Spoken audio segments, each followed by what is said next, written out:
दोस्तों नमस्कार, मैं हूं आर्किटेक्ट अशोक गोयल। कभी आपने सोचा है कि आर्किटेक्ट को हिंदी में वास्तुकार क्यों कहते हैं और जर्नलिस्ट को हिंदी में पत्रकार क्यों कहते हैं?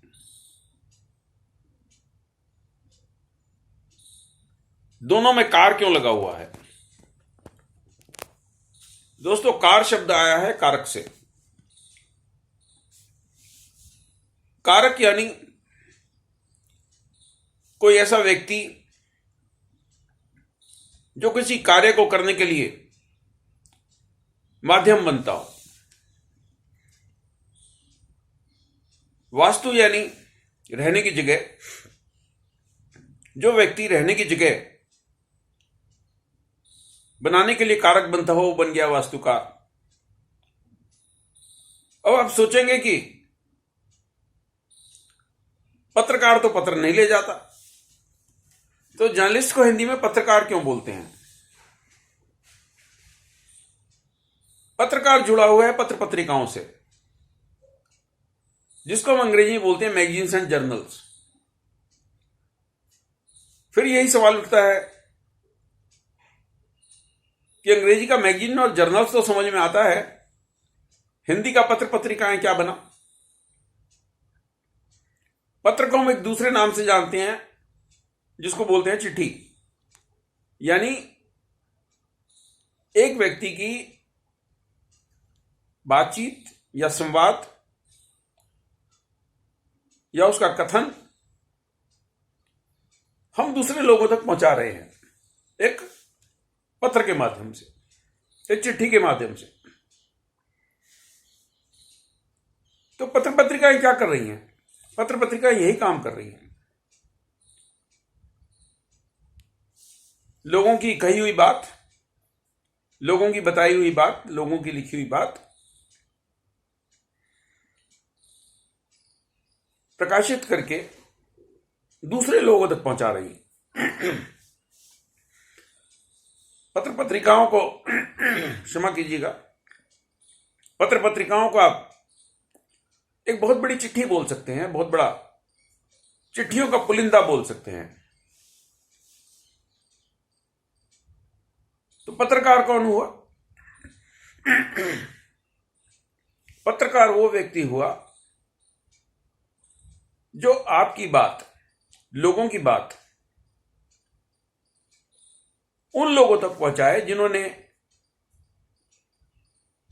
उन सारे मामलों को हल करना है, उन सारे चीजों से उनका सरोकार है, जो जनसाधारण की या खास लोगों की भी अपेक्षाएं हैं, आकांक्षाएं हैं, इच्छाएं हैं। और जो लोग सत्ता में बैठे हैं, जो लोग डिसीजन मेकर हैं, जो लोग नीति निर्धारक हैं, उन तक आपकी बात पहुंचाई जाए, पहुंच सके। एक समय था खाली प्रिंट मीडिया यानी छपे हुए कागज के माध्यम से ही लोगों की बात दूसरे लोगों तक पहुंचती थी। फिर रेडियो आया, टेलीविजन आया और आज सोशल मीडिया, जिसमें ट्विटर, फेसबुक, इंस्टाग्राम, लिंक्डइन,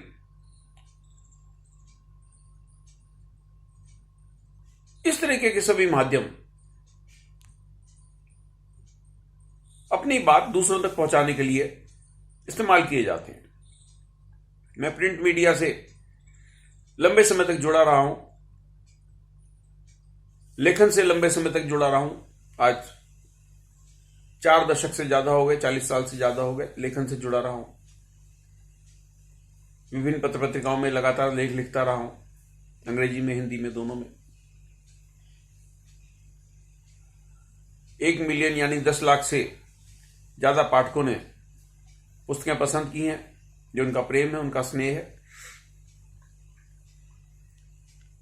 इस सारी चर्चा मैं आपसे क्यों कर रहा हूं? कल यानी 16 सितंबर को नई दिल्ली में कार्यक्रम आयोजित था स्मार्ट हैबिटेट फाउंडेशन ने देश भर के विभिन्न क्षेत्रों से आए हुए बहुत सारे आर्किटेक्ट्स, इंजीनियर्स,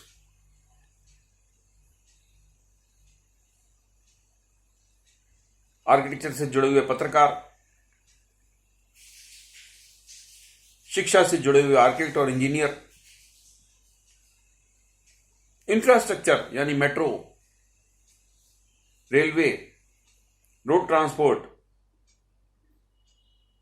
इनसे जुड़े हुए बड़े अधिकारी, बड़े इंजीनियर, बड़े आर्किटेक्ट्स, इनका एक समागम कर रखा था नई दिल्ली के ललित होटल में।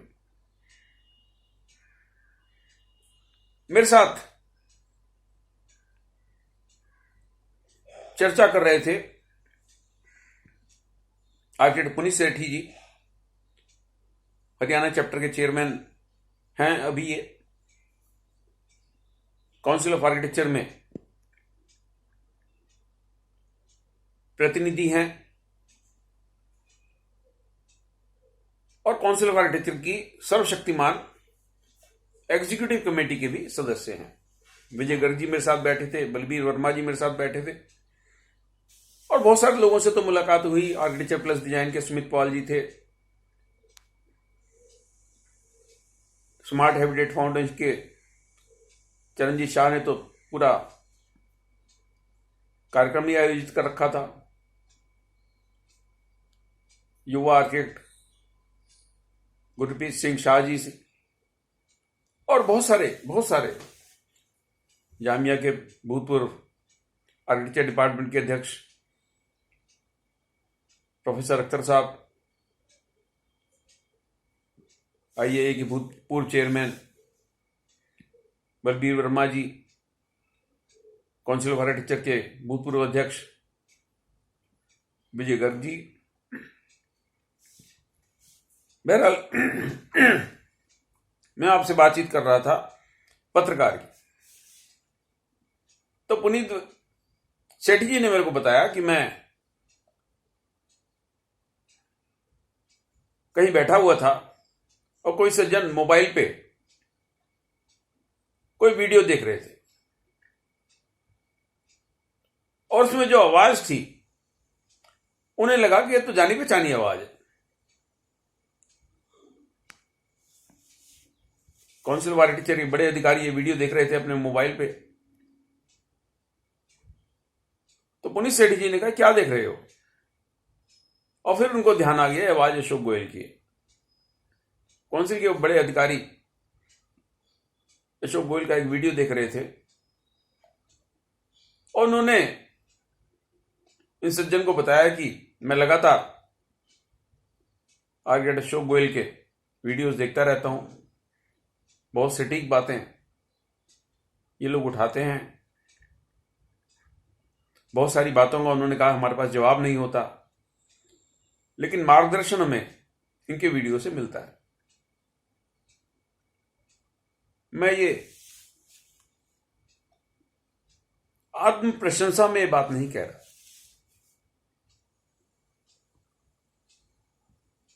मैं अपनी कितनी भी वाहवाही कर लूं इससे कुछ फर्क नहीं पड़ता। ये पीछे रखा हुआ आप अवार्ड देख पा रहे हैं, ये स्मार्ट हैबिटेट फाउंडेशन ने जर्नलिस्ट ऑफ द ईयर के नाते मुझे कल नवाजा है। ये साइटेशन की आप कॉपी देख पा रहे हैं। मैं बहुत सूक्ष्म तरीके से काम कर रहा हूं, बहुत पत्रकारिता के क्षेत्र में, वास्तुकला के क्षेत्र में एक समुद्र में बूंद के बराबर मेरा योगदान है। और ये जो भी काम करने की मेरे को प्रेरणा मिलती है, जब मैं उन लोगों को देखता हूं, कल सीनियर आर्किटेक्ट राज रेवाल जी वहां पर उपस्थित थे, मैं समझता हूं 80 साल से ज्यादा उनकी उम्र होगी। क्रिएटिव ग्रुप के चेयरमैन चरणजीत शाह साहब को तो देखकर पता नहीं चलता उनकी कितनी उम्र है। जिस तरीके से ऊर्जा से ओतप्रोत होते हैं, जिस तरीके से उन लोगों से बातचीत करते हैं, जिस तरीके से वो क्रिएटिव ग्रुप के सारे आर्किटेक्ट्स एक बहुत बड़े ग्रुप को मोटिवेट करते हैं काम करने के लिए। जैसा आप जानते हैं, चरणजीत शाह साहब ने देश में ढेर सारे एयरपोर्ट्स बनाए हैं, बहुत सारे बड़े सीनियर, बहुत बड़े प्रोजेक्ट्स उन्होंने बड़े बखूबी संपन्न किए हैं। तो इन लोगों को जब मैं शाह साहब को देखता हूं, चरणजीत शाह जी को, राज रेवाल जी को, बलबीर वर्मा जी को, सुमित पॉल जी को, किस किस का नाम लूं मैं, तो मुझे लगता है कि मेरा समुद्र में बूंद के बराबर योगदान है। कल इस कार्यक्रम में बहुत सारे सीनियर इंजीनियर आए हुए थे, डीएमआरसी दिल्ली मेट्रो के बड़े अधिकारी आए हुए थे और इंफ्रास्ट्रक्चर प्रोजेक्ट्स के बड़े अधिकारी यहां पर इंजीनियर्स उपस्थित थे और सबने एक ही बात कही, क्या वो समय आ गया है कि इंजीनियर्स और आर्किटेक्ट सारे मिलकर काम करें। बहुत बड़े प्रोजेक्ट्स इस प्रकार के हैं कि सबका योगदान चाहिए। मैं पत्रकारिता से, आर्किटेक्चर से, वास्तुकला से, लेखन से लगातार जुड़ा हूं। मेरे इस योगदान को एक्नॉलेज किया स्मार्ट हैबिटेट फाउंडेशन ने, journalist of the year award दिया। मैं उनका धन्यवाद देता हूं और उन सारे आर्किटेक्ट्स का, सारे इंजीनियर्स का आह्वान करता हूं कि हम आइए मिलकर काम करें। हमारा देश में बहुत सारा कुछ करने को है, डेवलपमेंट लगातार हो रहा है और उसमें मेरी, आपकी, इंजीनियर्स की, आर्किटेक्ट की, सबकी मिलकर काम करने की जरूरत है। आप सबको बहुत बहुत शुभकामनाएं। नमस्कार।